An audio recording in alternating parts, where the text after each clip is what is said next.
నువ్వు కన్న కలలే నిజమవుతాయి చూడు, అందుకే ఉన్నాడు ఈ నాన్నే తోడు.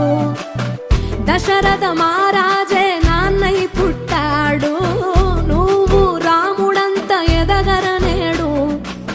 చరితలు ఎన్నడు చూడని మమతల గూడే వీధిరో, సంపద అంటే ఏదో కాదురో, ఇంతకు మించి అది